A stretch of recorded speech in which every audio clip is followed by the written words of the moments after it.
जय हिंद दोस्तों, welcome to Dhruv D education channel. और कल मॉडर्न हिस्ट्री के टू चैप्टर्स का रिवीजन कर लिया था और आज शुरू करेंगे चैप्टर 3। और ये जो क्लासेस हैं ये केवल पीसीएस या आईएएस के लिए ही इम्पोर्टेंट नहीं है। ये बाकी जितने भी एग्ज़ाम्स हैं, कम्पिटिटिव एग्ज़ाम्स हैं, एसएससी हुआ, एमटीएस हुआ, यूपी ट्रिपल एससी के जितने भी एग्ज़ाम हुए, हाई कोर्ट के एग्ज़ाम हुए जिनमें जीके पूछी जाती है, सभी एग्ज़ाम्स के लिए मोस्ट इम्पोर्टेंट है। ठीक है, क्योंकि जीके यहीं से ही पूछी जाती है। इसके अंदर भी इतने फैक्ट हैं और वही फैक्ट बार बार एग्ज़ाम के अंदर पूछे जाते हैं। तो ये ऐसा नहीं सोचना है कि अगर थंबनेल पे लिख रहा है कि ओनली आईएएस, तो ये केवल आईएएस के लिए है या पीसीएस के लिए ही है। आप इन्हें सभी एग्ज़ाम्स के लिए पढ़ सकते हैं क्योंकि मोस्ट इम्पोर्टेंट फैक्ट्स हैं और वही फैक्ट्स आपको बार बार रिवीजन करने हैं। ज़्यादा बड़े नोट्स भी नहीं है, जल्दी आपके नोट्स कवर हो जाएंगे हर सब्जेक्ट के, और बस आपको 2-3 बार वे अच्छे से रिवीजन कर लेने हैं एग्ज़ाम से पहले। ठीक है, चलिए तो शुरू करते हैं आज की क्लास। चैप्टर है 1857 से पूर्व ब्रिटिश साम्राज्य के विरुद्ध जन असंतोष। जन असंतोष के क्या कारण थे? औपनिवेशिक भू राजस्व बंदोबस्त, नवीन करों का भारी बोझ और किसानों जनजाति को उनकी भूमि से बेदखल करना, इसके कारण असंतोष फैला हुआ था जनता में। ग्रामीण समाज में मध्यवर्ती राजस्व संग्रहकर्ताओं और ऋणदाताओं के बढ़ने से शोषण में वृद्धि हो गई थी। जनजाति और आदिवासियों की भूमि पर राजस्व प्रशासन का विस्तार हो गया था और स्वदेशी उद्योगों का विनाश हुआ था और ब्रिटिश निर्मित वस्तुओं का प्रसार हो रहा था इंडिया के अंदर। पुरोहित और विज्ञान आधारित शिक्षा पद्धति का अंत हो चुका था और ब्रिटिश शासन का विदेशी चरित्र, ये सारे कारण थे असंतोष के। लोगों में असंतोष फैला हुआ था। जन असंतोष के स्वरूप क्या थे? अंग्रेजों ने जिस प्रक्रिया से भारत को उपनिवेश में बदलकर शोषण किया, इसी प्रक्रिया के विरुद्ध ब्रिटिश शासन के प्रति भारतीय प्रतिक्रिया हुई और जिसमें जन विद्रोह, जन असंतोष का रूप ले लिया। इन जन विद्रोह को मोटे तौर पर 3 भागों में बांटा गया है। कौन कौन से? 2 युद्धों के बीच हुए प्रमुख आंदोलन व विद्रोह। 1757 का युद्ध हुआ था अंग्रेजों और सिराजुद्दौला के बीच, और एक हुआ था 1857 का स्वतंत्रता का प्रथम युद्ध। ये अंग्रेज और भारतीय नागरिकों के बीच हुआ था। विद्रोह का वर्गीकरण किया गया है। नागरिक विद्रोह, नागरिक विद्रोह में कौन कौन से विद्रोह आते हैं? सन्यासी विद्रोह हुआ, अहोम विद्रोह और खासी विद्रोह, ये नागरिक विद्रोह थे। किसान आंदोलन में आते हैं रंगपुर विद्रोह, फराइजी आंदोलन और वहाबी आंदोलन। आदिवासी जनजाति आंदोलन में आता है चुआर और हो विद्रोह, कोल विद्रोह और संथाल विद्रोह, ये आदिवासी या जनजातियों के आंदोलन थे। और सैनिक विद्रोह कौन सा था? सैनिक विद्रोह था इसमें, और अंग्रेजों के विरुद्ध युद्ध, ये सैनिक विद्रोह थे। ठीक है, ब्रिटिश साम्राज्य का विस्तार।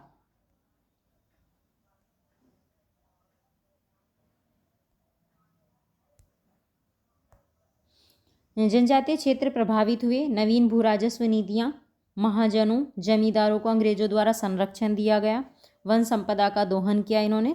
ईसाई मिशनरियों का हस्तक्षेप हुआ। ब्रिटिश अधिकारियों का शोषण हुआ और शासन सुधार अधिनियम। प्रभाव, निम्न वर्गीय चेतना का विकास हुआ और जनजातीय विद्रोह की शुरुआत हुई। ठीक है, सन्यासी विद्रोह कब से कब तक हुआ था? ये 1770 में हुआ था और 1820 ईस्वी तक इसका टाइम पीरियड रहा है, चला है। ये क्षेत्र कहाँ था? सन्यासी विद्रोह का क्षेत्र था बंगाल में हुआ है। ये नेता कौन थे? मजनूम शाह या मजनू शाह बोलते हैं इनको। चिराग अली, मूसा शाह, भवानी पाठक और देवी चौधरानी, मोस्ट इंपॉर्टेंट नेम है, ध्यान रखेंगे। सन्यासी विद्रोह से जुड़े हुए नेताओं के नाम एग्जाम में कई बार पूछ लिए गए हैं, तो ध्यान रखेंगे कौन कौन है। मजनूम शाह और भवानी पाठक और देवी चौधरानी, ये तो 3 बहुत इंपॉर्टेंट है। और इनके साथ ध्यान रखेंगे चिराग अली और मूसा शाह। कारण क्या था सन्यासी विद्रोह का? 1770 ईस्वी के विनाशकारी अकाल और अंग्रेजों के कठोर आर्थिक आदेश ने पूर्वी भारत में सन्यासियों के एक समूह को ब्रिटिश से लड़ने के लिए मजबूर कर दिया था। 1770 में बहुत भयानक अकाल पड़ा था इंडिया के अंदर, और उस टाइम पे भी अंग्रेज बहुत ही बहुत ही क्रूर व्यवहार करते थे इंडियन के साथ में। भागीदारी, किसान, भूमि से बेदखल किसान और बड़ी संख्या में छोटे जमींदार, विस्थापित सैनिक और गरीब ग्रामीण सभी सन्यासी विद्रोह में शामिल हुए थे। इस आंदोलन में हिंदू और मुसलमानों की एक समान भागीदारी रही और इसलिए से कभी कभी फ़कीर विद्रोह के नाम से भी जाना जाता है। पूछ सकते हैं फ़कीर विद्रोह क्यों कहा जाता है। ठीक है, देवी चौधरानी की भागीदारी ने ब्रिटिशों के विरुद्ध प्रारंभिक विद्रोह में महिलाओं की भूमिका को मान्यता दी थी। बंकिम चंद्र चट्टोपाध्याय का ऐतिहासिक उपन्यास आनंद मठ सन्यासी विद्रोह पर आधारित है। पूछ लेते हैं कि कौन सा उपन्यास सन्यासी विद्रोह से संबंधित है, तो नाम ध्यान रखना है आनंद मठ। अब आया चुआर विद्रोह, ये 1768 से और 1832 तक रहा। क्षेत्र है इसका बंगाल और छोटा नागपुर के पठार, यहाँ पे ये विद्रोह हुआ था। और नेता कौन थे? जगन्नाथ, राजा जगन्नाथ। कारण था इसका अकाल, बढ़ी हुई भू राजस्व मांगे, दयनीय आर्थिक तंगी ने मिदनापुर जिले की चुआर जनजाति को हथियार उठाने के लिए प्रोत्साहित कर दिया था। इस जनजाति के लोग मूल रूप से किसान और शिकारी और आखेटक थे।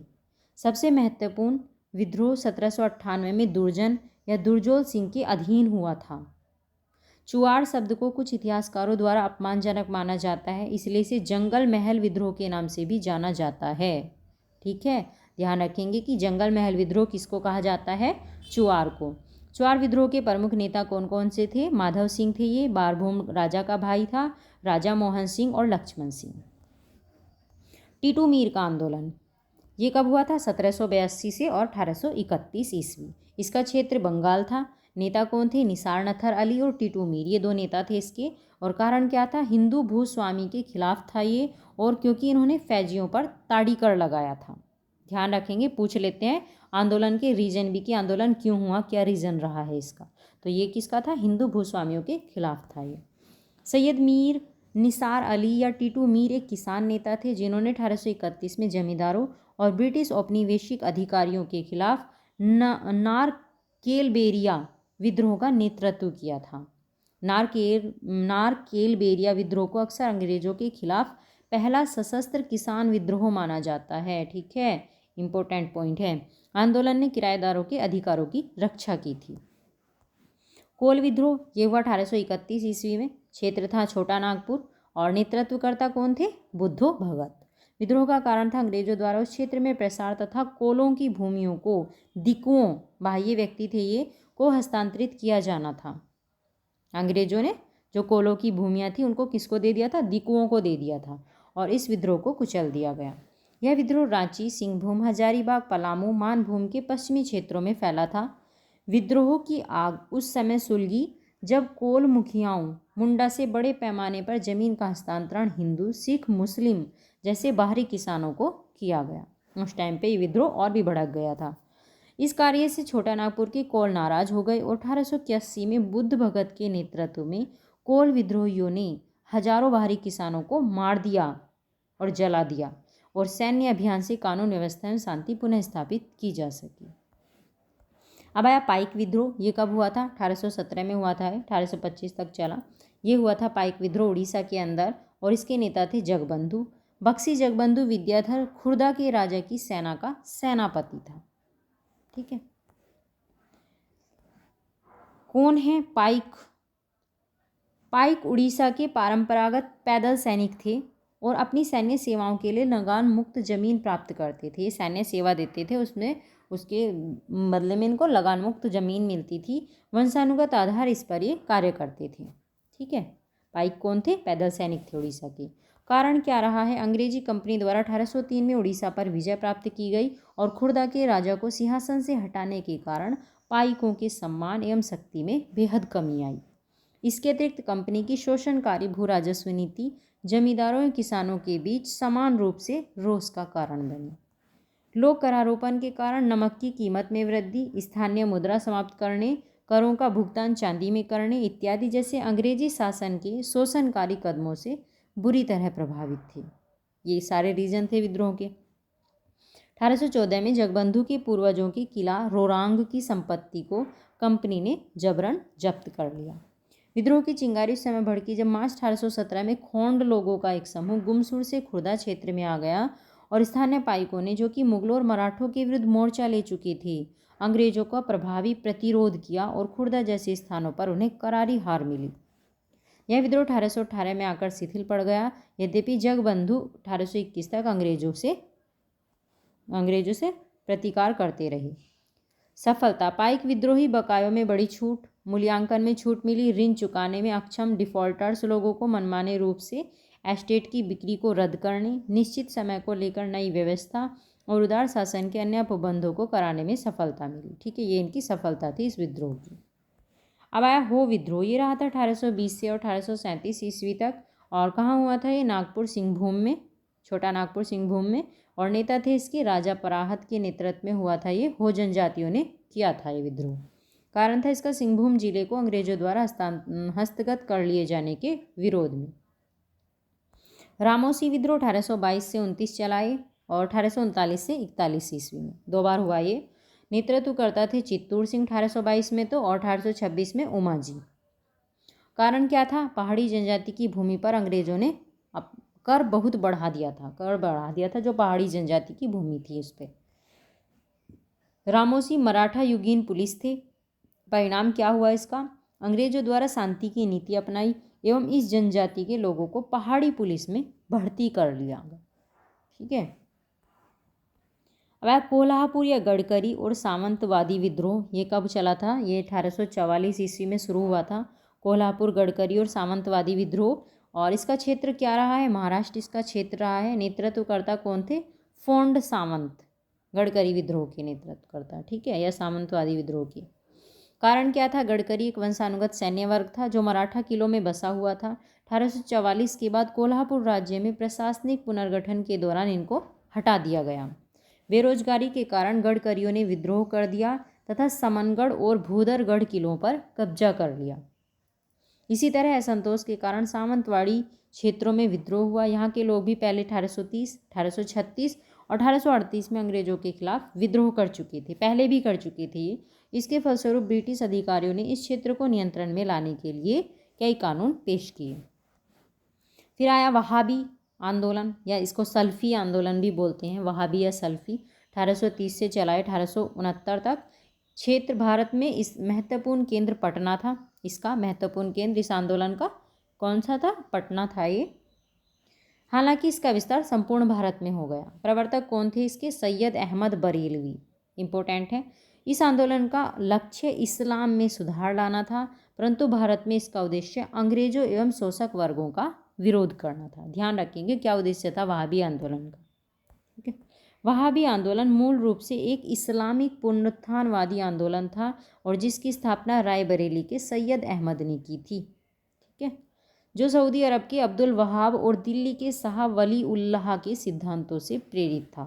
सैयद अहमद ने इस्लाम पर पश्चिमी प्रभाव की निंदा की और पैगंबर के समय के अरब में होने के नाते शुद्ध इस्लाम और समाज में वापसी की वकालत की।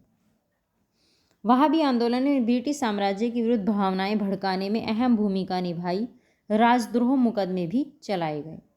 प्रमुख नेता कौन कौन से थे? अनायत अली थे, विलायत अली, दादू मीर और टीटू मीर, ये इस आंदोलन के प्रमुख नेता थे। 1849 में सिख शासक की हार और पंजाब को ईस्ट इंडिया कंपनी के प्रभुत्व में आने के बाद भारत में अंग्रेजी प्रभुत्व वहाबियों के हमलों का एकमात्र लक्ष्य बन गया था।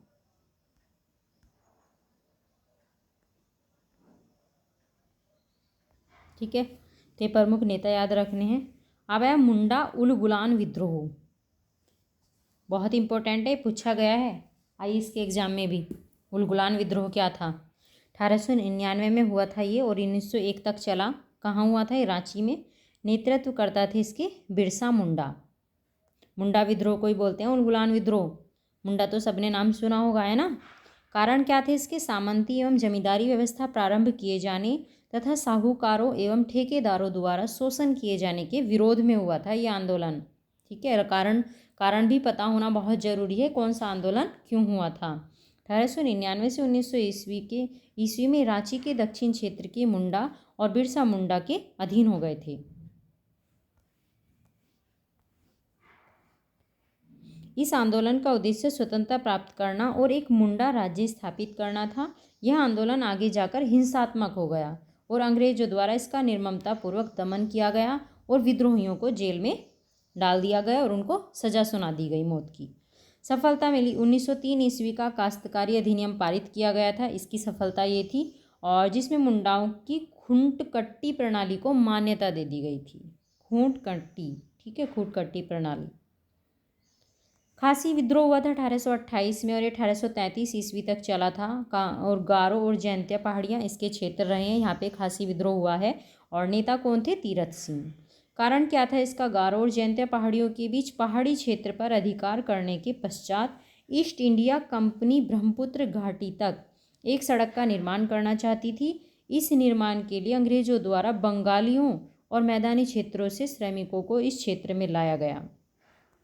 खासी, गारो, खम्पतीस एवं सिंघफोस ने मैदानी क्षेत्रों से आए बाहरी लोगों को वापस भेजने के लिए तीरथ सिंह के नेतृत्व में विद्रोह किया। 1833 में अंग्रेज सैन्य शक्ति ने इस विद्रोह को भी दबा दिया।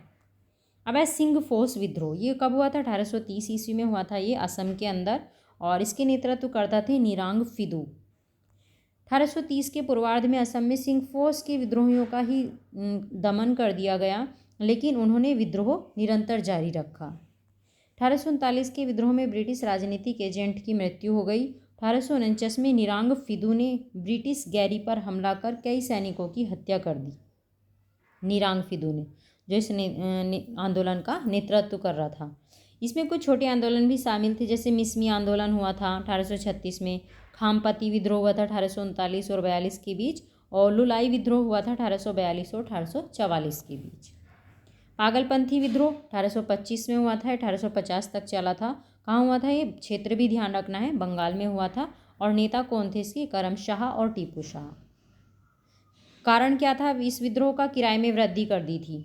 1825 से 35 के बीच पागलपंथियों ने एक निश्चित सीमा से अधिक किराया देने से इनकार कर दिया और जमींदारों के घरों में हमला कर दिया। ये जो जितने भी विद्रोह हैं, एक तो इनमें आपको इसका सन याद होना चाहिए, कौन इनका नेतृत्व कर रहा था, कौन सा इनका क्षेत्र रहा है, कहाँ पे ये विद्रोह हुए हैं और इनके रीजन। ये मोस्ट इम्पोर्टेंट ये पॉइंट है इनके लिए। यद्यपि सरकार ने इन किसानों के संरक्षण के लिए एक समान प्रबंधन प्रस्तुत किया, अंततः सरकार द्वारा आंदोलन को हिंसक रूप से दबा दिया गया और इस विद्रोह में हाजोंग व गारो जनजाति शामिल थी। फराइजी विद्रोह 1813 में हुआ था और 1831 तक चला और इसका क्षेत्र था फरीदपुर, पूर्वी बंगाल में हुआ था फराइजी विद्रोह। और इसके नेतृत्वकर्ता कौन थे? दूदू मियाँ और हाजी शरीयत अल्लाह द्वारा स्थापित एक मुस्लिम पंथ के अनुयायी थे। इन्होंने आमूलचूल धार्मिक, सामाजिक और राजनीतिक परिवर्तनों की वकालत की थी और यह आंदोलन बंगाल के फरीदपुर जिले में प्रारंभ हुआ था। बंगाल में कालांतर में इस आंदोलन ने अंग्रेजों के विरोध का रुख अपना लिया। इसमें शरीयतुल्लाह और पुत्र मोहम्मद मोहसिन दूदू मियाँ ने बंगाल के गरीब किसानों के बीच काफ़ी लोकप्रियता अर्जित की और उनके बल पर एक सशक्त और प्रभावी आंदोलन चलाया। अधिकतर फराइजी ने वहाबी पदवी धारण कर ली। ठीक है। कूका विद्रोह 1840 से 72 तक चला था और ये कहाँ हुआ था? कूका विद्रोह पश्चिमी पंजाब में हुआ था ये, और इसके नेतृत्वकर्ता थे जवाहर मल भगत, सियान साहिब। ठीक है। बाबा राम सिंह इस आंदोलन के एक अन्य प्रमुख नेता थे, बाबा राम सिंह, और इनके द्वारा नामधारी सिख संप्रदाय की स्थापना की गई थी। प्रारंभ में कूका आंदोलन एक धार्मिक सुधार आंदोलन था, किंतु अंग्रेजों द्वारा पंजाब को हस्तगत कर लेने के पश्चात ये एक राजनीतिक आंदोलन बन गया था। इस आंदोलन का उद्देश्य जातीय भेदभाव का उन्मूलन करना था, सिखों को समानता का अधिकार दिलाना था, मांस, मदिरा और अन्य नशीली वस्तुओं के सेवन से परहेज करना और अंतर्जातीय विवाह को प्रोत्साहन देना और महिलाओं में पर्दा प्रथा को दूर करना, ये सारे इसके उद्देश्य थे। राजनीतिक दृष्टि से देखा जाए तो कूका अंग्रेजों को हटाकर पंजाब में सिख शासन स्थापित करना चाहते थे। इन्होंने हाथ से बने कपड़े पहनने की वकालत की, अंग्रेजी नियमों, शिक्षा और उत्पादों का इन्होंने बहिष्कार करने के लिए कहा। इस प्रकार कूका 20वीं सदी की शुरुआत में भारतीय राष्ट्रीय आंदोलन का हिस्सा बने ताकि स्वदेशी और असहयोग की अवधारणा को प्रचारित किया जा सके। 1872 में बाबा राम सिंह रंगून भेज दिए गए थे। फिर आया संथाल विद्रोह। संथाल विद्रोह हुआ था 1855 और 56, इसमें 56 एक साल चला है ये, 1855 से 56। क्षेत्र था इसका बिहार भागलपुर क्षेत्र में हुआ था संथाल विद्रोह और नेतृत्वकर्ता कौन थे? सिद्धू और कानू। कारण क्या था संथाल विद्रोह का? संथाल एक कृषि करने वाली जनजाति है जो राजमहल पहाड़ियों बिहार के मैदानी इलाकों में बसे हुए थे। जमींदारों द्वारा इनका निरंतर दमन होने के कारण जमींदारों के विरुद्ध विद्रोह को जन्म दिया था। ठीक है।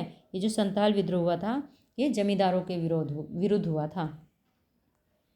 1832 और 33 में दामिन एक कोहो नामक कानून बनाकर समझौते का प्रयास किया गया, लेकिन ये असफल रहा। साहूकारों ने पुलिस का समर्थन प्राप्त था, साहूकारों को जमींदारों का साथ दिया था और किसानों पर अत्याचार किया, उन्हें भूमि से बेदखल कर दिया और यह विद्रोह ब्रिटिश शासन विरोधी आंदोलन में परिवर्तित हो गया। सिद्धू एवं कान्हू के नेतृत्व में संथाल ने कंपनी शासन के अंत की घोषणा कर दी और भागलपुर राजमहल के बीच के क्षेत्र को स्वतंत्र घोषित कर दिया। इस विद्रोह को 1856 ईस्वी में कुचल दिया गया और संथालों ने विद्रोह को हुल कहा। ध्यान रखेंगे, हुल क्या होता है? इसका अर्थ है मुक्ति के लिए एक आंदोलन। और ये भी ध्यान रखना है कि कौन से विद्रोह को हुल कहा गया था, ऐसा भी पूछ सकते हैं। और हुल का क्या अर्थ होता है ये भी पूछ सकते हैं। ठीक है, तो हुल संथाल विद्रोह को कहा गया था और ये क्या था, इसका मतलब मुक्ति के लिए एक आंदोलन। ठीक है, चलिए ये तो थे अब तक आपके जितने भी आदिवासी या जनजातीय आंदोलन थे वो सारे हमने देख लिए हैं। अब देखेंगे 1857 के पश्चात किसान विद्रोह। किसान विद्रोह नागरिक विद्रोह की अपेक्षा व्यापक रूप में थे। ये सरकार की आर्थिक नीतियों और नई भू राजस्व व्यवस्था का दुष्परिणाम का परिणाम था और ये किसान विद्रोह 3 चरणों में हुए थे। 3 चरण कौन कौन से थे? प्रथम, नेतृत्व विहीनता, कोई नेतृत्व करने वाला नहीं था। द्वितीय, गांधी और कांग्रेस के नेतृत्व में हुआ था ये। और तीसरा चरण जो था ये संचालित आंदोलन था। ठीक है, कृषक संगठनों का स्वरूप, ग्रामीण असंतोष और राजनीतिक दलों का अनुषंगों कौन कौन से थे? किसान संगठन जातीय संबंधों पर आधारित थे, क्षेत्रीय संगठनों के रूप में थे और नेतृत्वकर्ता मध्यम वर्गीय या श्रमध कृषक थे। ये तो किसान संगठन थे। गांधीवादी, लेनिनवादी और मार्क्सवादी प्रभाव, ये कृषक तंत्र व समाज के प्रति व्यापक समझ का अभाव और अतः सफलता मिली थी इस आंदोलन को। ठीक है, इस कृषि इन्होंने संगठनों के स्वरूप बता दिए हैं। ठीक है, अब है बंगाल का नील आंदोलन। 1860 में हुआ था ये आंदोलन, बंगाल का नील आंदोलन, और बंगाल में हुआ था ये। और नेता कौन थे? विष्णु विश्वास थे और दिगंबर विश्वास और रफीक मंडल, ये नेतृत्व करता थे। कंपनी के कुछ अवकाश प्राप्त अधिकारी बंगाल और बिहार के जमींदारों से भूमि प्राप्त कर नील की खेती करवाते थे। वे किसानों पर अत्याचार करते थे और मनमानी शर्तों पर खेती करने के लिए बाध्य करते थे। अप्रैल 1860 में पाबना और नादिया जिले के समस्त कृषकों ने भारतीय इतिहास की प्रथम कृषक हड़ताल की। यह हड़ताल जैसोर, खुलना, राजशाही, ढाका, मालदा और दिनाजपुर में फैल गई। बंगाल के बुद्धिजीवियों ने इस आंदोलन में महत्वपूर्ण भूमिका निभाई। उन्होंने किसानों के समर्थन में समाचार पत्र लिखे, जनसभाओं का आयोजन किया, उनकी मांगों के संबंध में सरकार को ज्ञापन सौंपे। WS सीटन क्रॉस की अध्यक्षता में 1860 में सरकार ने नील उत्पादन की समस्याओं पर सुझाव देने के लिए नील आयोग का गठन किया। ये ध्यान रखेंगे, नील आयोग की अध्यक्षता किसने की थी? WS सीटन क्रॉस ने। हिंदू पैट्रियाट के संपादक हरिश्चंद्र मुखर्जी और दीनबंधु मित्रा ने नील दर्पण में इसका समर्थन किया है। दीनबंधु मित्रा ने कौन सी बुक लिखी है? नील दर्पण। और हिंदू पैट्रियाट के कौन थे संपादक? हरिश्चंद्र मुखर्जी। दोनों इंपॉर्टेंट हैं। ठीक है, पाबना विद्रोह 1873 और 76 ईस्वी ये हुआ था बंगाल में पाबना विद्रोह। और नेता कौन थे? खोदी मल्लाह, शंभूपाल और ईशान चंद्र रॉय, ये तीनों इसके नेतृत्वकर्ता थे। कारण, जमींदारों द्वारा किसानों पर कानूनी सीमा से बहुत अधिक कर लगा दिए गए थे और उनकी मनमानी कारगुजारियाँ। ठीक है, ये रीजन थे इस विद्रोह के।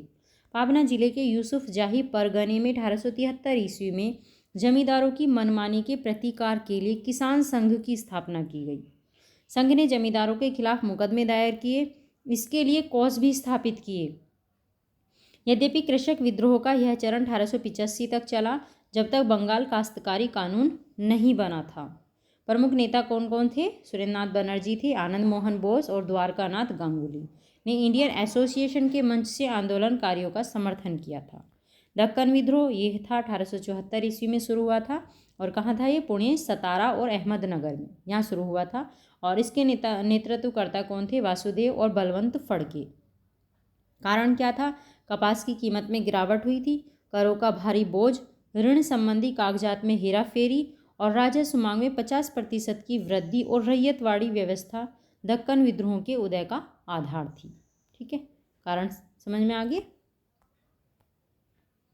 अब है, किसानों ने महाजनों और सूदखोरों के घरों और व्यापारिक प्रतिष्ठानों पर हमले किए, उनके ऋण संबंधी कागजात जला दिए, मतलब ले लिए, और सार्वजनिक तौर पर उनको आग लगा दी। इस आंदोलन में किसानों ने बाहरी महाजनों के विरुद्ध सामाजिक बहिष्कार का उपयोग किया। पूना सार्वजनिक सभा द्वारा न्यायमूर्ति रानाडे की अगुवाई में दक्कन गंगा आयोग को नियुक्त किया गया। दक्कन गंगा आयोग, ठीक है, किसने अध्यक्षता करी थी? न्यायमूर्ति रानाडे ने। सरकार ने आंदोलनकारियों के प्रति दमनकारी नीतियां अपनाई, आंदोलन को कुचल दिया। 1879 में दक्कन कृषक राहत अधिनियम बनने से आंदोलन पूर्णतः समाप्त हो गया। पंजाब किसान विद्रोह 1885 ईस्वी में चला था, और पंजाब में चला था ये अपनी भूमि से बेदखली के विरुद्ध। इन्होंने किसानों को उनकी भूमि से बेदखल कर दिया था, इसलिए आंदोलन शुरू हुआ था ये। पंजाब भूमि अलगाव अधिनियम 1900 में पारित कर किसान विद्रोह को शांत किया गया। भूमि और राजस्व मांग की बिक्री और प्रबंधक का विनियमन किया गया। चंपारण आंदोलन ये 1917 में शुरू हुआ था। कहाँ हुआ था? चंपारण बिहार के अंदर है। और नेता कौन थे? चंपारण आंदोलन के नेतृत्वकर्ता कौन थे? महात्मा गांधी थे। और 3 कठिया भूमि के 3/20 भाग में नील की खेती। 3 कठिया भी पूछ लेंगे, इसका क्या मतलब होता है? भूमि के 3/20 भाग में नील की खेती। राजकुमार शुक्ल नामक व्यक्ति ने गांधी जी को आने के लिए प्रेरित किया था। ये नाम भी इम्पोर्टेंट है, किसके कहने से गांधी जी आए थे इस आंदोलन के लिए? तो ये राजकुमार शुक्ल थे।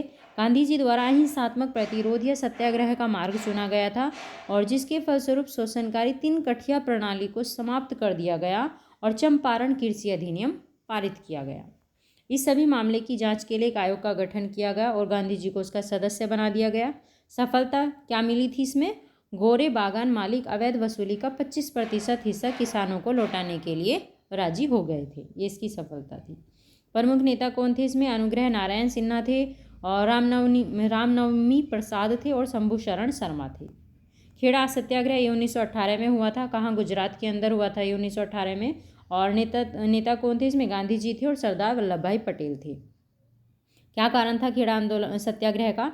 तो खेड़ा के लोग फसल खराब होने और प्लेग की महामारी के कारण अंग्रेजों द्वारा लगाए गए उच्च करों का भुगतान करने में असमर्थ थे। ठीक है, उस टाइम पे सारी फसल खराब हो गई थी, ऊपर से प्लेग की बीमारी फैली हुई थी। लेकिन अंग्रेज जो थे उन्होंने इतनी हाई रेट, मतलब उच्च कर लगा रखे थे, उसके बावजूद भी, जबकि ये भी पता था कि वहाँ पे महामारी फैली हुई है, फसल खराब हो चुकी है, उसके बाद भी, तो इसलिए ये आंदोलन, ये सत्याग्रह शुरू हुआ था। राजस्व संहिता के अनुसार यदि फसल का उत्पादन कुल उत्पाद की 1/4 से भी कम हो तो किसानों का राजस्व पूरी तरह से माफ़ कर दिया जाना चाहिए, किंतु सरकार ने किसानों का राजस्व माफ़ करने से मना कर दिया। खेड़ा में ही गांधी जी ने अपने प्रथम वास्तविक किसान सत्याग्रह की शुरुआत की थी। इंपॉर्टेंट पॉइंट है, गांधी जी का पहला वास्तविक किसान सत्याग्रह है। कहाँ से शुरू हुआ? खेड़ा से। गांधी जी ने सरदार पटेल, इंदुलाल याग्निक इत्यादि युवाओं के साथ खेड़ा के गाँवों का दौरा किया। सफलता क्या मिली इसमें? सरकार और किसानों का समझौता हुआ, आगामी वर्षों में कर कटौती को राजी हो गए। एका आंदोलन 1921 में शुरू हुआ था ये एका आंदोलन, और ये क्षेत्र उत्तर प्रदेश के उत्तरी जिलों हरदोई, बहराइच और सीतापुर में चला था ये। नेता कौन थे इसमें? मदारी, पासी और सहरेन, ये 3 नेता थे एका आंदोलन के। कारण क्या था? लगान की उच्च दरें थी। लगान की दरें लगभग 50% से भी ज़्यादा थी। राजस्व वसूली के कार्य में जमींदारों द्वारा अपनाई गई दमनकारी नीतियां और बेकार प्रथा, ये इसके कारण थे एका आंदोलन के। शुरुआत में कांग्रेस और खिलाफत आंदोलन द्वारा इसका समर्थन किया गया था, लेकिन बाद में एका आंदोलन का मुख्य नेतृत्व समाज के निचले तबके के किसानों, मदारी, पासी और अन्य पिछड़ी जातियों के किसानों और छोटे जमींदारों ने किया। एका आंदोलन का अहिंसक नीतियों में कम विश्वास था, इसलिए यह आंदोलन अलग थलग पड़ गया। ये अहिंसक नीतियों को नहीं मानते थे। प्रतीकात्मक धार्मिक रीति रिवाजों का पालन। मोपला विद्रोह ये केरल के अंदर हुआ था। राजस्व मांग में वृद्धि, जोत के आकार में कमी के साथ साथ अधिकारियों के अत्याचारों ने मालाबार के मोपला किसानों के बीच असंतोष को जन्म दे दिया था। ये इसका कारण है, क्यों हुआ था ये? 1836-54 के दौरान 22 विद्रोह हुए, हालांकि इनमें से कोई भी सफल नहीं हो सका। दूसरा मोपला विद्रोह असहयोग आंदोलन के दौरान खिलाफत समर्थकों और कांग्रेस द्वारा संगठित मोपलाओं के पश्चात हुआ था। दूसरा मोपला विद्रोह या मालाबार विद्रोह 1921 में, ये मालाबार में हुआ था, और नेता कौन थे? सैयद फैजी याकूब हसन अली मुदलियार। कारण क्या था? भूमि कर में वृद्धि, नजराना और जमींदारों द्वारा गरीबों का शोषण। ये इसके कारण थे। मोपला विद्रोह या मालाबार विद्रोह हिंदू भूस्वामियों और जमींदार व ब्रिटिश के खिलाफ मोपला मुस्लिमों द्वारा किया गया था। ये हिंदू भूस्वामियों के और जमींदारों के और ब्रिटिशों के खिलाफ था। और किसने किया था? ये जो मोपला मुस्लिम थे उनके द्वारा चलाया गया था। ये शुरू में केवल जमींदारों के खिलाफ था, लेकिन बाद में इसे असहयोग आंदोलन से सहयोग मिला। 1921 में मालाबार ब्रिटिश औपनिवेशिक शासन, प्रचलित सामंती व्यवस्था, दक्षिण मालाबार में खिलाफत आंदोलन के पक्ष के प्रतिरोध में शुरू हुआ था, लेकिन हिंदुओं के खिलाफ सांप्रदायिक हिंसा पर यह समाप्त हो गया। इस आंदोलन में ब्रिटिश ने मार्शल लॉ लागू किया था। मौलाना आज़ाद, गांधी जी, शौकत अली इत्यादि नेताओं ने इन क्षेत्रों का दौरा किया था जहाँ पे ये विद्रोह हुआ था। अब है पालनाड सत्याग्रह, या इसको वन सत्याग्रह भी बोलते हैं। ये 1921 में हुआ था। कहाँ? गुंटूर क्षेत्र में हुआ था ये। और नेता थे NV राम नायडू और NG रंगा, ये इसके नेता थे। NV राम नायडू और रंगा। क्या कारण था वन सत्याग्रह का या पालनाड सत्याग्रह का? जंगलों में अपने मवेशियों को चराने की अनुमति के लिए भारी कर देना पड़ता था, इसलिए ये विद्रोह शुरू हुआ था। कम फसल उत्पादन के कारण किसानों के द्वारा कर शुल्क का भुगतान किए बिना अपने पशुओं को जंगल में चरने के लिए भेज दिया गया। इस आंदोलन में कन्ने गांधी हनुमंथु को मार दिया गया। गांधी जी के असहयोग आंदोलन के समापन के साथ ही पालनाड सत्याग्रह भी समाप्त हो गया था। साराबंदी अभियान ये हुआ था 1921 में। और कहाँ हुआ था? गुजरात के अंदर साराबंदी अभियान। और किस नेता कौन थे? सरदार वल्लभ भाई पटेल। क्या कारण था इसका? ये उच्च करों के विरुद्ध था।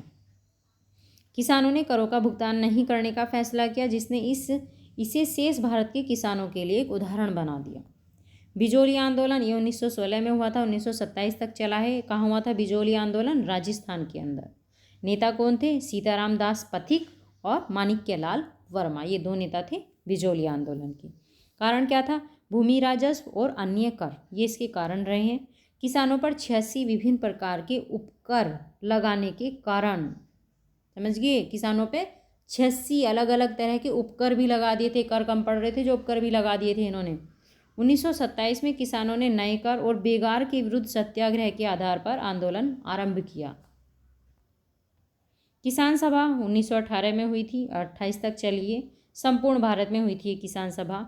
और नेता कौन थे? सहजानंद सरस्वती। बिहार किसान सभा के अध्यक्ष थे ये सहजानंद सरस्वती। अवध किसान सभा के प्रणेता कौन थे? बाबा रामचंद्र। ठीक है। उत्तर प्रदेश किसान सभा 1918 में मदन मोहन मालवीय के समर्थन से गौरीशंकर मिश्र, इंद्र नारायण द्विवेदी द्वारा गठन किया गया। बंगाल भूमि अधिनियम, बिहार काश्तकारी अधिनियम 1938 को पुनः मान्यता मिली। अंत में 1936 में अखिल भारतीय किसान सभा के गठन में विलय हो गया था। ध्यान रखेंगे, ये पॉइंट इम्पोर्टेंट है। ठीक है। और ये भी नेता भी ध्यान रखने हैं। कीर्ति किसान सभा आंदोलन ये 1928 में हुआ था। कहाँ हुआ ये? पंजाब के अंदर। नेता कौन थे? भाई संतोख सिंह, गदर पार्टी के नेता। कारण क्या था इसका? यह क्रांतिकारी गतिविधि के लिए छोटे कृषक, औद्योगिक कार्यकर्ता, यह शहरी श्रम का आयोजनों और उनकी दुर्दशा को भी संबोधित करता था। बारदोली सत्याग्रह 1928 में हुआ गुजरात के अंदर। और नेता थे सरदार वल्लभ भाई पटेल। क्यों हुआ था ये बारदोली सत्याग्रह? तो ये करों के अन्यायपूर्ण वृद्धि के विरुद्ध हुआ था। जनवरी 1926 में स्थानीय प्रशासन में भू राजस्व की दरों में 30% की वृद्धि की घोषणा की गई। यहाँ के कांग्रेसी नेताओं के नेतृत्व में स्थानीय लोगों ने इस वृद्धि का तीव्र विरोध किया। लोग खिलाफ थे इसके। पटेल के नेतृत्व में किसानों ने बढ़ी दरों पर भू राजस्व अदा करने से इनकार कर दिया तथा सरकार के सम्मुख यह मांग रखी कि जब तक सरकार समस्या के समाधान हेतु किसी स्वतंत्र आयोग का गठन नहीं करती या प्रस्तावित लगान वृद्धि वापस नहीं लेती, तब तक वे अपना आंदोलन जारी रखेंगे। सरकार ने एक जांच समिति का गठन किया इसमें। और तदुपरांत गठित ब्लूमफील्ड और मैक्सवेल समिति ने भू राजस्व में बढ़ोतरी को अवैध बताया और बढ़ोतरी 30% से घटाकर 6.03% कर दी गई। ठीक है, मोस्ट इम्पोर्टेंट पॉइंट है। वल्लभ भाई पटेल को आंदोलन की महिलाओं ने सरदार की उपाधि दे दी थी इस आंदोलन में। सरदार पटेल ने इस आंदोलन को संगठित करने के लिए छावनियों एवं बारदोली सत्याग्रह पत्रिका का प्रकाशन किया। किसने? सरदार पटेल ने। के.एम. मुंशी और लालजी नारंगी ने आंदोलन के समर्थन में बॉम्बे विधान परिषद की सदस्यता से त्यागपत्र दे दिया था। ठीक है, ध्यान रखें कि एम मुंशी और लालजी नारायण जी ने किस पद से इस्तीफा दे दिया था, तो विधान परिषद की सदस्यता से। फिर आया हर्ष छिना मोघा मोर्चा, 1946 ईस्वी में हुआ था ये हर्ष छिना मोघा मोर्चा, अमृतसर में हुआ था ये, अचर सिंह छिना और सोहन सिंह जोशी के नेतृत्व में। कारण क्या था, ब्रिटिश सरकार द्वारा मोगो नहर के आउटलेट को फिर से तैयार करके किसानों को सिंचाई के पानी की आपूर्ति में कमी के निर्णय के विरोध में हुआ था ये। कम्युनिस्ट पार्टी के नेतृत्व में कृषि विद्रोह हुआ। ब्रिटिश निर्णय मोगस नहर के आउटलेट द्वारा सिंचाई की आपूर्ति में कमी। इस आंदोलन के दौरान 950 स्वतंत्रता सेनानियों को पुलिस ने गिरफ्तार कर लिया और 3 महीने के लिए लाहौर जेल में बंद कर दिया था। अंत में ब्रिटिश सरकार ने मांगे मान ली थी। वर्ली विद्रोह 1945 ईस्वी में हुआ था ये। कहाँ हुआ था वर्ली विद्रोह? महाराष्ट्र के अंदर, और इसका कारण था जमींदारों और साहूकारों के शोषण के विरुद्ध।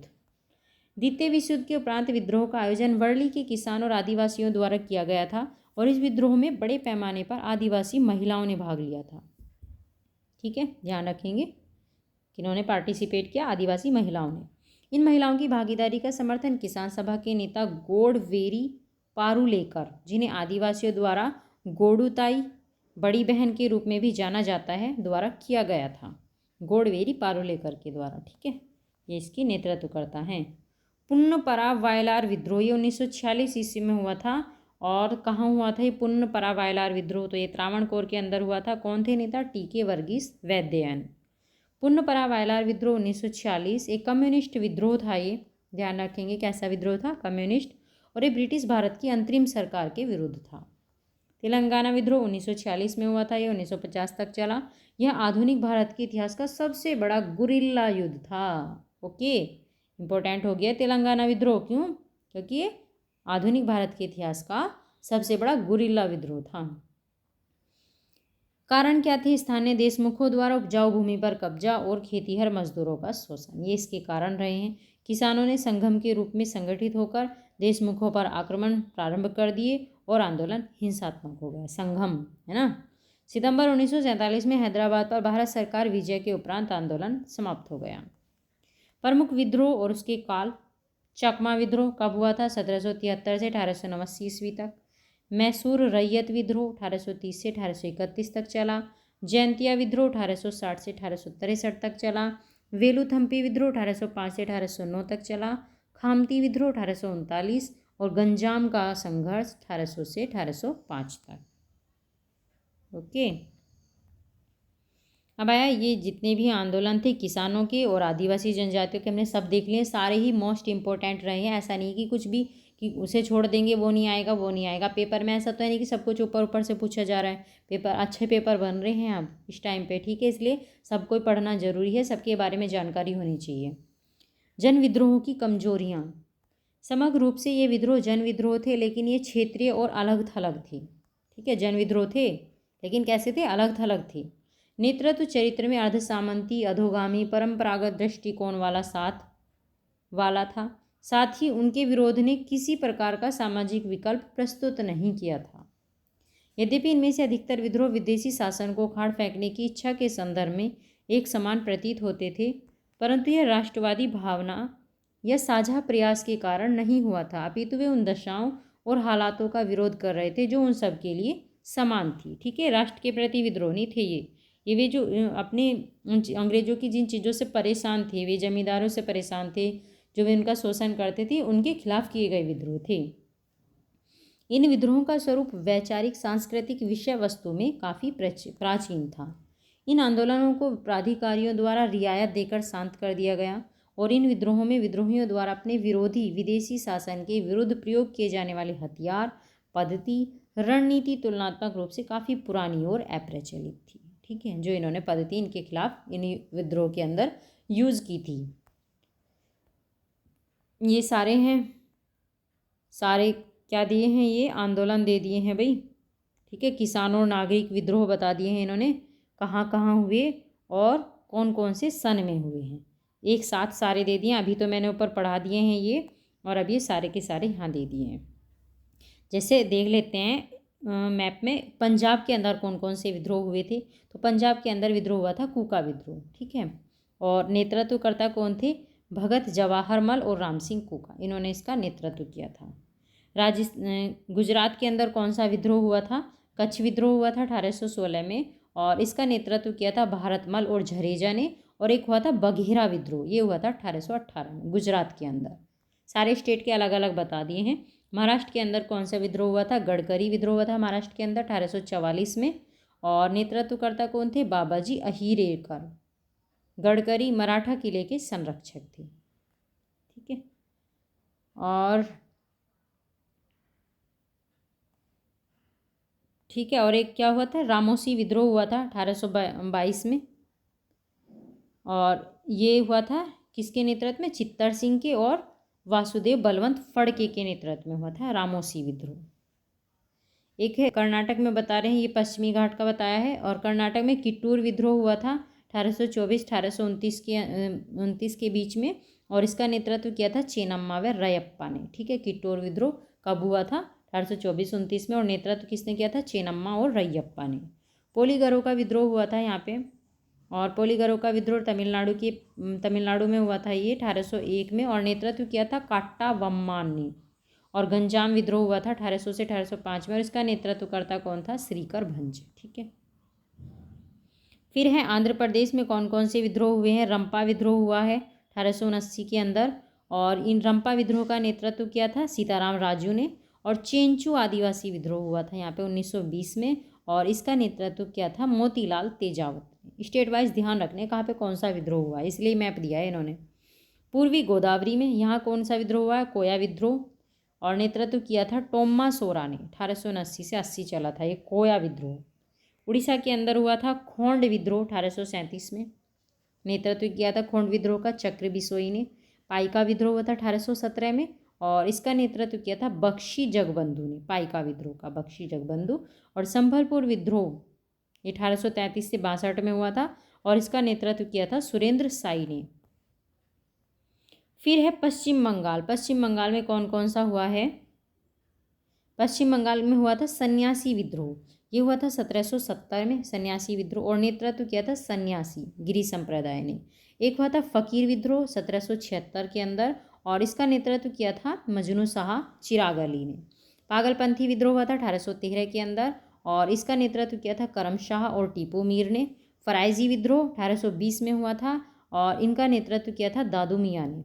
भूमिज विद्रोह हुआ था 1833 के अंदर। तो ये सारे विद्रोह कहाँ पे हुए? बंगाल के अंदर। ठीक है, बिहार के अंदर हुआ था वहाबी विद्रोह, ये हुआ था बिहार के अंदर यहाँ पे 1830 से 60 तक चला था, और वहाबी विद्रोह का नेतृत्व किया था सैयद अहमद बरेलवी ने। ठीक है योगी, अब मणिपुर में कौन सा हुआ था? कुकी विद्रोह हुआ था 1917 के अंदर। नागालैंड में नागा विद्रोह हुआ था 1931 में, और ये करा था रानी गैडिनल्यू, इनकी नेतृत्वकर्ता थी। असम में कौन से विद्रोह हुए हैं? असम में हुआ है अहोम विद्रोह 1828 में हुआ था, ये गोमधर कुंवर के नेतृत्व में। खासी विद्रोह हुआ था असम के अंदर, ये 1828 से 33 में हुआ, और नेतृत्वकर्ता कौन थे खासी विद्रोह के? राजा तीरथ सिंह। ठीक है,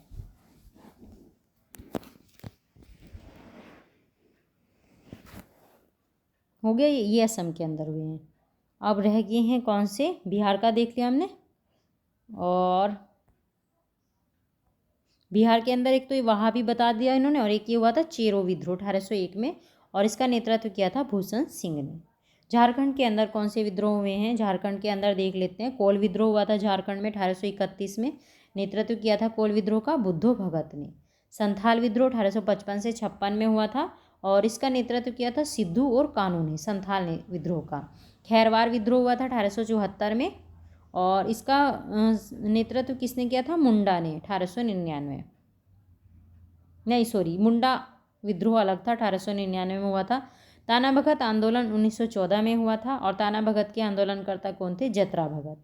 युआन में जुआंग विद्रोह हुआ था झारखंड के अंदर 1867-68 में, और इसका नेतृत्व किया था रन नायक ने। ठीक है, झारखंड के भी हो गए हैं। और राजस्थान में ये भील विद्रोह हुआ था 1820-25, और नेतृत्व किसने किया था? दशरथ और हिरिया सेवाराम ने इसका नेतृत्व किया था। पंजाब के भी हो गए हैं।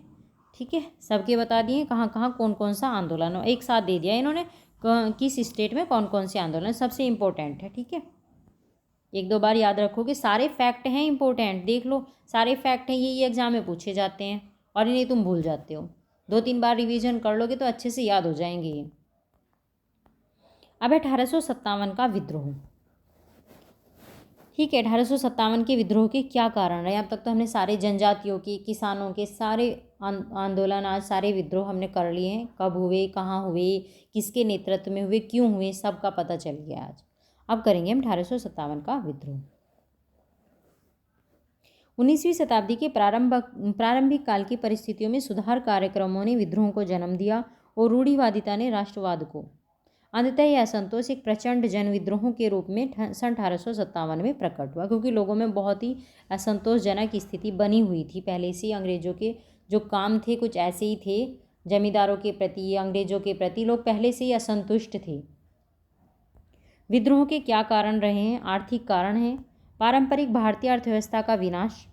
ठीक है, कारीगरों को कोई संरक्षण नहीं दिया गया था और इसी कारण भारतीय हस्तशिल्प का विनाश हो गया था। नई भू राजस्व नीति से किसानों को अत्यधिक नुकसान उठाना पड़ा। परिणामस्वरूप कृषि में गिरावट आई। कृषि भूमि सुधारों द्वारा कृषि की बर्बादी हो गई।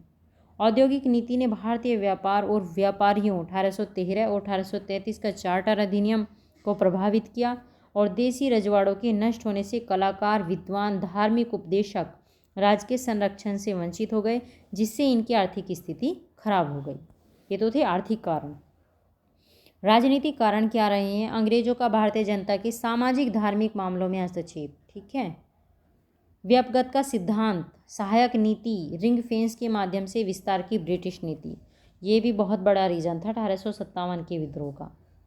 व्यापार और वाणिज्य की नीति, अप्रत्यक्ष अधीनता की नीति, युद्ध और विनाश की नीति, प्रत्यक्ष अधीनता की नीति, कुशासन, अनुचित नीतियों को लागू करना, ब्रिटिश सरकार की संप्रभुता का अनुपस्थित होना, मुगल शासकों को कुछ अधिकारों से वंचित करना, न्यायालयों में पर्शियन भाषा को हटाकर अंग्रेजी भाषा के प्रयोग से मुसलमानों का नाराज होना। ठीक है, तो ये थे राजनीतिक कारण 1857 के विद्रोह के।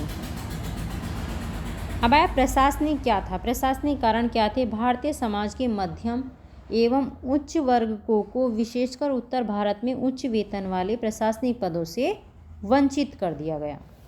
ठीक है, जो भारतीय समाज के वर्ग लोग थे उन्हें। प्रशासनिक भ्रष्टाचार भी मौजूद था। जटिल न्याय प्रणाली के कारण गरीब लोग अमीर लोगों के शोषण के शिकार बनते रहे।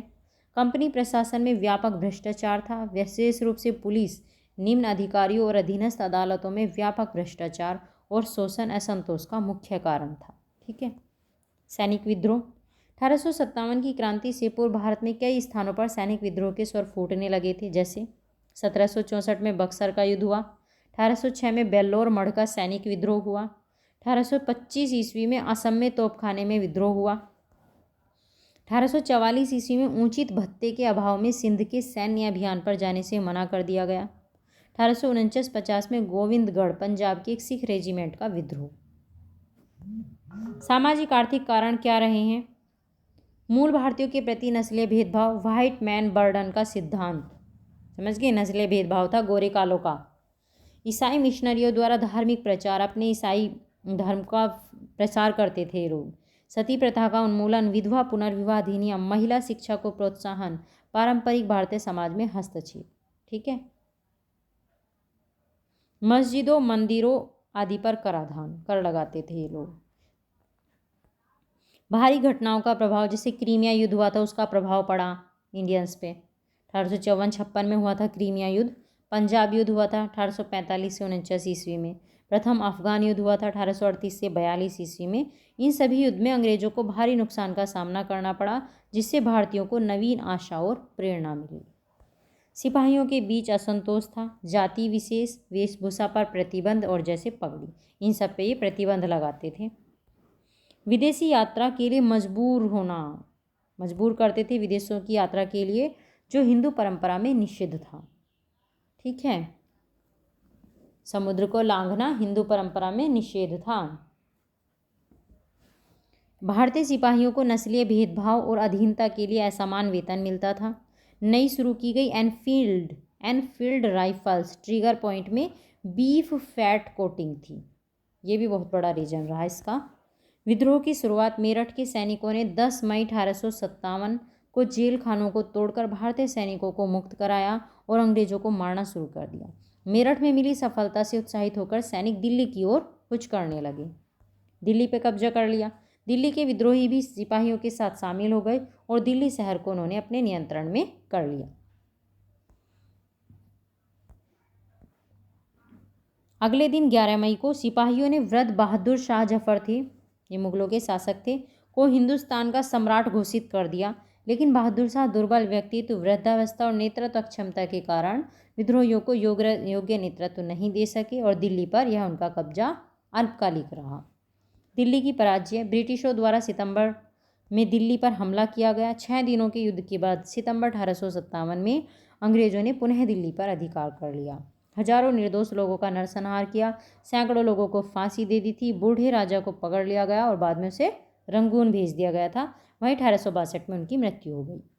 उसके बेटों को गोली मारकर हत्या कर दी गई और इस प्रकार मुगलों का शाही वंश समाप्त हो गया था। अब बिल्कुल खत्म हो गया था शाही वंश मुगलों का। विद्रोह के केंद्र क्या रहे हैं? विद्रोह पटना से लेकर राजस्थान की सीमाओं तक फैला हुआ था। ठीक है, पटना से लेकर राजस्थान तक। इन क्षेत्रों में विद्रोह के 6 मुख्य केंद्र थे। कौन कौन से थे ये? कानपुर, लखनऊ, बरेली और झांसी, ग्वालियर और आरा। ये 6 प्रमुख केंद्र थे इस विद्रोह के।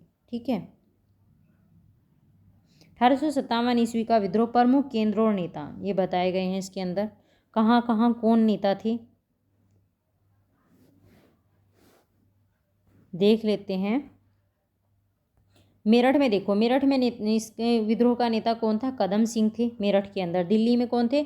बहादुर शाह जफर, बख्त खान थे। बरेली के अंदर खान बहादुर खान थे। ग्वालियर में तात्या टोपे थे। कानपुर में नाना साहिब थे। लखनऊ के अंदर बेगम हजरत महल थी। इलाहाबाद में लियाकत अली थे। आरा में कुंवर सिंह थे। बैरकपुर में मंगल पांडे थे। संभलपुर में सुरेंद्र शाही व उज्ज्वल शाही थे। और असम में कौन थे? दीवान मनीराम दत्त थे असम के अंदर। ठीक है, तो ये बता दिया इन्होंने कहाँ कहाँ 1857 के विद्रोह का केंद्र रहा है और किस किस ने नेतृत्व किया है। ठीक है, चलिए अब पढ़ते हैं लखनऊ के बारे में। लखनऊ अवध की राजधानी थी। वहाँ पुराने सैनिकों द्वारा विद्रोह किया गया था। नेतृत्व किसने किया था? बेगम हजरत महल ने विद्रोह का नेतृत्व किया। अंत में ब्रिटिश सेनाओं ने लखनऊ पर कब्जा कर लिया था। कानपुर नेतृत्व करता थे पेशवा बाजीराव द्वितीय के दत्तक पुत्र नाना साहब। मुख्य रूप से विद्रोह में शामिल हो गए क्योंकि अंग्रेजों ने उन्हें पेंशन देने से मना कर दिया था, इसलिए इन्होंने विद्रोह किया था। उन्होंने कानपुर पर कब्जा करके स्वयं को पेशवा घोषित कर दिया, परंतु यह जीत अल्पकालिक थी। नई अतिरिक्त सैन्य शक्ति के साथ अंग्रेजों ने कानपुर को पुनः अपने अधीन कर लिया। यह विद्रोह बहुत ही निर्मम तरीके से कुचल दिया गया। विद्रोहियों को तो फांसी दे दी गई और तोपों द्वारा उनके टुकड़े टुकड़े कर दिए गए। तात्या टोपे ने यह संघर्ष जारी रखा, परंतु अंत में उन्हें भी गिरफ्तार कर लिया गया। झांसी में कौन थी? रानी लक्ष्मीबाई, सभी जानते हैं ना। रानी लक्ष्मीबाई। जब अंग्रेजों ने झांसी की रानी के दत्तक पुत्र को झांसी के सिंहासन के लिए स्वीकार करने से इनकार कर दिया, तब उन्होंने ब्रिटिश सेनाओं के खिलाफ विद्रोह कर दिया। ये जो इन्होंने राज्य हड़प नीति चलाई थी उसके तहत, है ना। बाद में रानी ने तात्या टोपे के साथ मिलकर ग्वालियर तक मार्च किया और बाद में उस पर कब्जा कर लिया।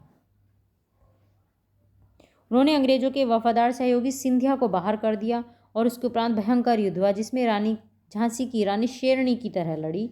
अंततः लड़ते लड़ते मृत्यु को प्राप्त हुई और ग्वालियर पर अंग्रेजों ने अधिकार कर लिया।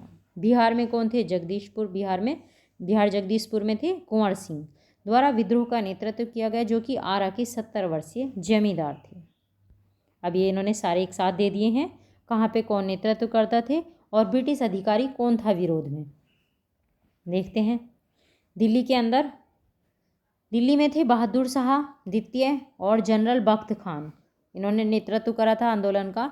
और ब्रिटिश अधिकारी कौन था? जॉन निकोलसन दमन करता था। ठीक है, इनका भी ध्यान रखना है, ब्रिटिश अधिकारियों का भी, इनसे भी क्वेश्चन पूछ लेते हैं।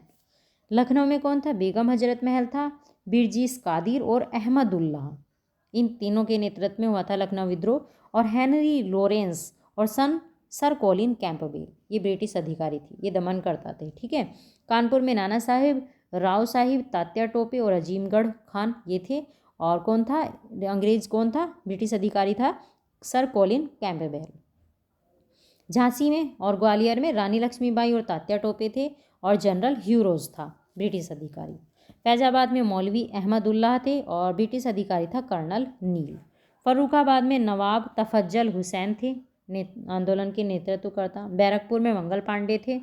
बरेली में खान बहादुर खान थे और ब्रिटिश अधिकारी था सर कॉलिन कैंपबेल।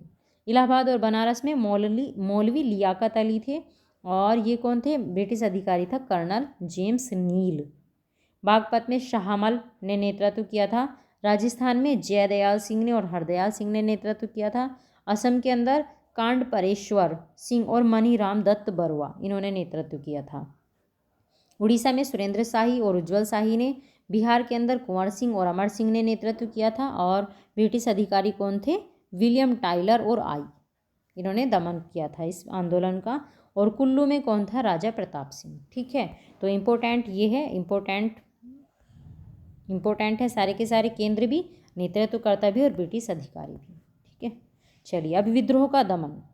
1857 का विद्रोह 1 वर्ष से अधिक तक चला। 1858 ईस्वी के मध्य इसको दबा दिया गया। मेरठ में 14 महीने बाद 8 जुलाई 1858 को लॉर्ड कैनिंग द्वारा शांति की घोषणा कर दी गई। क्या कारण रहे हैं असफलता के? विद्रोह का सीमित स्वरूप था। हालांकि विद्रोह काफ़ी व्यापक था लेकिन देश का एक बड़ा हिस्सा इससे अप्रभावित रहा। यह विद्रोह मुख्य रूप से दोआब क्षेत्र तक ही सीमित था। सिंध, राजपूताना, कश्मीर, पंजाब के अधिकांश भाग, दक्षिण प्रांत इसमें इन्होंने पार्टिसिपेट नहीं किया था। यह अखिल भारतीय संघर्ष का चरित्र प्रस्तुत करने में विफल रहा क्योंकि सिंधिया, होलकर, जोधपुर के राणा जैसे अन्य महत्वपूर्ण शासकों ने विद्रोहियों का समर्थन नहीं किया था। है ना, ये तो मैप से ही पता चल रहा है। इसमें मैप में देखो, बस ये यहाँ था, इतने क्षेत्र में दिखाया जा रहा है, बाकी तो कहीं भी नहीं है। ये न दक्षिण में तो कहीं भी नहीं था ये आंदोलन, किसी ने पार्टिसिपेट ही नहीं किया था इसके अंदर।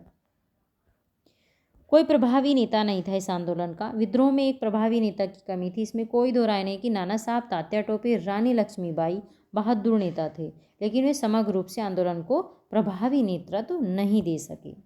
सीमित संसाधन थे। भारत में सैनिक धन के मामले में संसाधनों की कमी थी। दूसरी ओर अंग्रेजों को भारत में सैनिक धन और हथियारों की लगातार आपूर्ति प्राप्त हुई। मध्य वर्ग की कोई भागीदारी नहीं रही इसके अंदर। अंग्रेजी शिक्षित मध्यम वर्ग और बंगाल के अमीर व्यापारी जमींदार ने विद्रोह को दबाने में अंग्रेजों की मदद की थी। क्या परिणाम हुआ भाई इस विद्रोह का 1857 का? 1857 के विद्रोह ने भारत में ईस्ट इंडिया कंपनी के सभी अधिकारों को समाप्त कर दिया और भारत का शासन अप्रत्यक्ष रूप से ब्रिटिश ताज के हाथों में चला गया था। ईस्ट इंडिया कंपनी का अधिकार समाप्त हो गया था। ध्यान रखेंगे 1857 के विद्रोह का ये परिणाम हुआ है। यह एग्जाम में पूछी गई लाइन है। 1857 के विद्रोह का क्या परिणाम हुआ? और ये भी थी लाइन, ये वाली भी थी, ईस्ट इंडिया कंपनी के सभी अधिकार को समाप्त कर दिया गया। और ये लाइन भी थी कि भारत का शासन अप्रत्यक्ष रूप से ब्रिटिश ताज के हाथों में चला गया। ताज की ओर से इस घोषणा पत्र को लॉर्ड कैनिंग ने 1 नवंबर 1858 को ताज इलाहाबाद के एक दरबार में जारी किया गया। इस प्रकार भारतीय प्रशासन को महारानी विक्टोरिया ने अपने अधिकार में ले लिया और इसका प्रभाव ब्रिटिश संसद पर पड़ा। गवर्नर जनरल का पद अब वायसराय बन गया था ना। गवर्नर जनरल की जगह कौन आ गए थे? वायसराय। भारत सरकार अधिनियम 1858, सुशासन अधिनियम 1858 कहा गया इसको, जिसे कंपनी के शासन को समाप्त करने के लिए पारित किया गया और शासन को ब्रिटिश ताज में परिवर्तित कर दिया गया। भारत के ब्रिटिश गवर्नर जनरल को वायसराय की उपाधि प्रदान की गई, जो सम्राट का प्रतिनिधि बना। इसने नियंत्रण बोर्ड और निर्देशक मंडल को समाप्त करके सरकार की दोहरी प्रणाली को समाप्त कर दिया था। भारतीय प्रशासन पर पूर्ण अधिकार नियंत्रण के साथ इसके द्वारा एक नए पद का सृजन, भारतीय सचिव मतलब सेक्रेटरी ऑफ स्टेट का गठन किया गया। राज्य सचिव, जो कि ब्रिटिश कैबिनेट का सदस्य था, अंततः ब्रिटिश संसद के लिए उत्तरदायी था। राज्य सचिव जो बना था, व्यक्तिगत सिद्धांत को समाप्त कर दिया गया। कानूनी उत्तराधिकार के रूप में पुत्र को गोद लेने का अधिकार स्वीकार कर लिया गया। ठीक है, ये इसके परिणाम थे 1857 के विद्रोह की। लाभ क्या मिले इससे विद्रोह से? 1857 के विद्रोह का महत्व इस तथ्य में नहीं था कि इसने हिंसक तरीके से विभिन्न वर्गों के लोगों की आवाज़ उठाई। अंग्रेजों को एहसास हो गया कि भारत में सब कुछ ब्रिटिश नियंत्रण में नहीं है। भारत आधुनिक राष्ट्रवाद से अनभिज्ञ था। फिर भी 1857 के विद्रोह ने भारतीय लोगों को एक साथ लाने और उन्हें एक देश से संबंधित होने की चेतना प्रदान करने में महत्वपूर्ण भूमिका निभाई थी। ठीक है, इसमें राष्ट्रवाद और साम्राज्यवाद का बीज निहित था, लेकिन 1857 के विद्रोह में सामान्य राष्ट्रीयता और राष्ट्रवाद की अवधारणा अंतर्निहित नहीं थी। ध्यान रखेंगे, है ना, राष्ट्रीयता और राष्ट्रवाद की भावना अवधारणा नहीं थी इस विद्रोह में। 1857 का विद्रोह ब्रिटिश शासन के खिलाफ भारतीयों का पहला महान संघर्ष था। इसने स्थानीय तौर पर ब्रिटिश शासन का विरोध किया, जो राष्ट्रीय स्तर पर आंदोलन का मार्ग प्रशस्त करने वाले थे। हिंदू मुस्लिम एकता की प्रेरणा। पूरे विद्रोह के दौरान सभी स्तरों पर हिंदू और मुसलमानों के बीच पूर्ण सहयोग था। ठीक है, सभी विद्रोहियों ने बहादुर शाह जफर को, जो एक मुस्लिम थे, को सम्राट के रूप में स्वीकार किया और मेरठ में हिंदू सिपाहियों की टुकड़ी ने मुगल साम्राज्य की राजधानी दिल्ली की ओर प्रस्थान किया था। विद्रोही और सिपाही, हिंदू मुसलमान दोनों ने एक दूसरे की भावनाओं का सम्मान किया। उदाहरण के लिए नाना साहब के पास अजीमुल्लाह एक मुस्लिम और राजनीतिक प्रचार में एक विशेषज्ञ, एक सहयोगी के रूप में, जबकि लक्ष्मीबाई को अफगान सैनिकों का ठोस समर्थन प्राप्त था। हिंदू और मुस्लिम दोनों ही अच्छी तरह से प्रतिनिधित्व कर रहे थे। ठीक है, इस प्रकार 1857 की घटनाओं ने यह प्रदर्शित किया कि भारत के लोग राजनीति 1858 से पहले पूर्णतः सांप्रदायिक नहीं थे। ठीक है, उस टाइम तो हिंदू मुस्लिम सब एक थे। ये सांप्रदायिकता तो बाद में आई है, और ये इस सांप्रदायिकता का बीज भी अंग्रेजों ने ही बोया है यहाँ पे इंडिया में। एक विशेष क्षेत्र में विद्रोह सफल होने के बाद गो हत्या पर तत्काल प्रतिबंध लगाने का आदेश दिया गया था। विद्रोह के पश्चात ब्रिटिश प्रशासन में होने वाले बदलाव। क्या बदलाव हुए? 1857 के विद्रोह ने भारत में ब्रिटिश प्रशासन को गंभीर झटका दिया और इसके पुनर्गठन को अपरिहार्य बना दिया। विद्रोह के बाद के दशकों में भारत सरकार की संरचना और नीतियों में महत्वपूर्ण परिवर्तन हुए। प्रशासन में क्या बदलाव हुआ और देखते हैं। 1858 की संसद के अधिनियम, जिसे सुशासन अधिनियम 1858 कहते हैं हम, के द्वारा भारत पर शासन करने की शक्ति को ईस्ट इंडिया कंपनी से ब्रिटिश ताज को हस्तांतरित कर दिया गया। ठीक है, एक तो ये प्रशासन में चेंज हुआ, ईस्ट इंडिया कंपनी का शासन खत्म, ब्रिटिश ताज का शुरू हो गया था। प्रांतीय प्रशासन। अंग्रेजों ने प्रशासनिक सुविधा के लिए भारत को प्रांतों में विभाजित किया था, जो बंगाल, बॉम्बे, मद्रास प्रेसिडेंसी के रूप में जाने जाते हैं। प्रेसिडेंसी को एक गवर्नर, उनकी कार्यकारी परिषद द्वारा प्रशासित किया जाता था। महारानी द्वारा ये नियुक्त होते थे।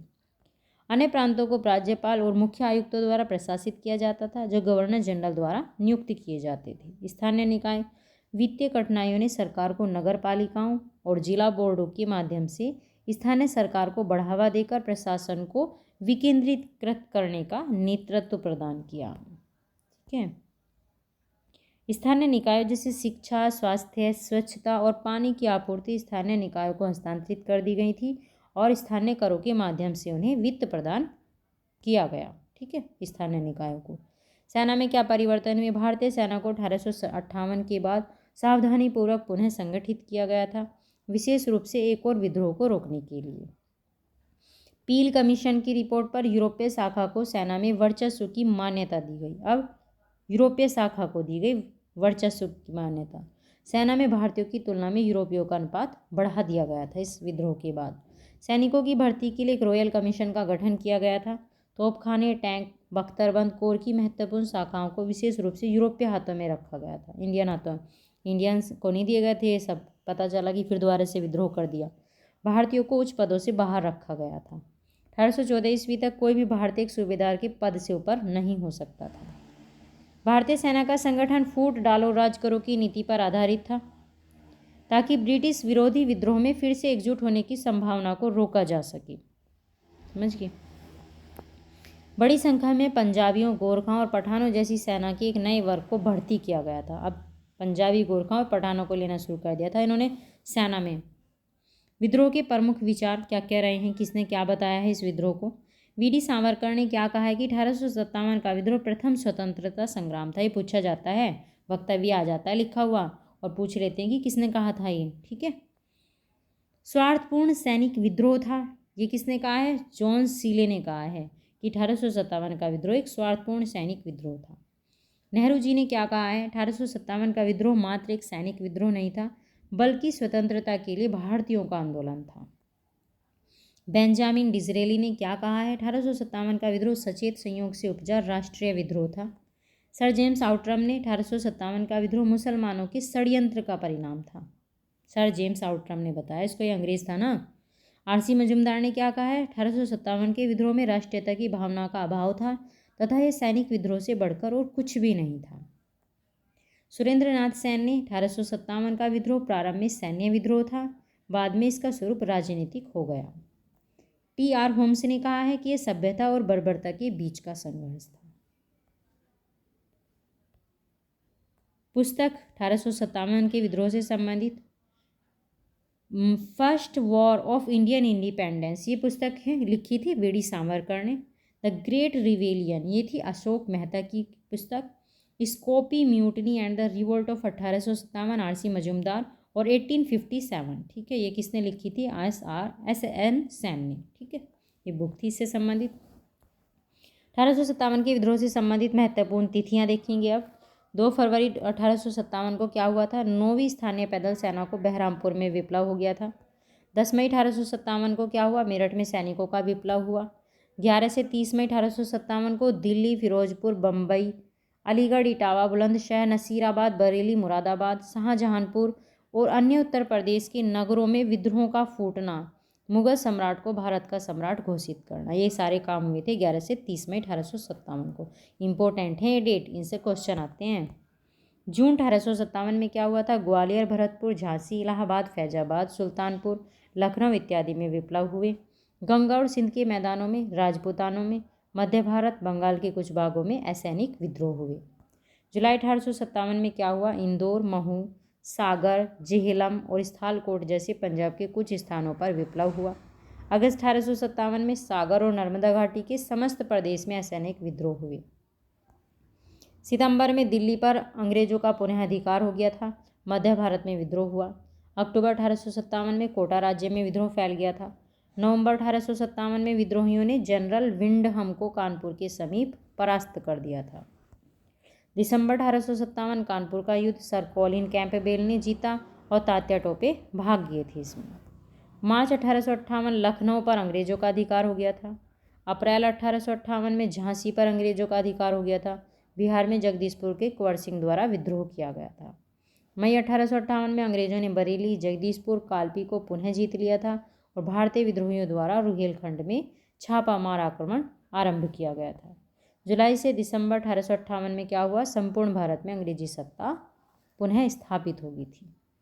ठीक है, तो ये हो गया आपके सेकंड चैप्टर कंप्लीट। ठीक है,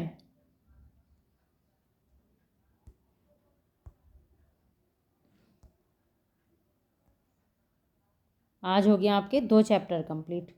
अगले 2 चैप्टर हम करेंगे कल। बहुत जल्दी बुक हो जाएगी, आपका ज़्यादा टाइम नहीं लगेगा, क्योंकि लगभग 133 पेज हैं आपके। 35-36 पेज तो हो गए हैं। डेली भी हम 10-15 पेज डेली रिवीजन करेंगे तो अच्छे से आपका रिवीजन हो जाएगा। और इस वीडियो को देखने से पहले जो आपने कल की वीडियो ना देखी हो, क्योंकि उसमें हम 2 चैप्टर पहले से ही डिस्कस कर चुके हैं, तो उसको ज़रूर देख लेना। ठीक है, उसका रिवीजन करो, फिर इसका रिवीजन करो। बहुत ही इम्पोर्टेंट होंगी आपके लिए बुक। एक बार आप पढ़ के ज़रूर देखना, आपसे रिक्वेस्ट है ये। और अगर वीडियो आपको अच्छी लगे तो प्लीज़ लाइक ज़रूर करें और अपने जो एजुकेशनल ग्रुप हैं उनके बीच हमारी वीडियो ज़रूर शेयर करें। Thank you so much watching this video.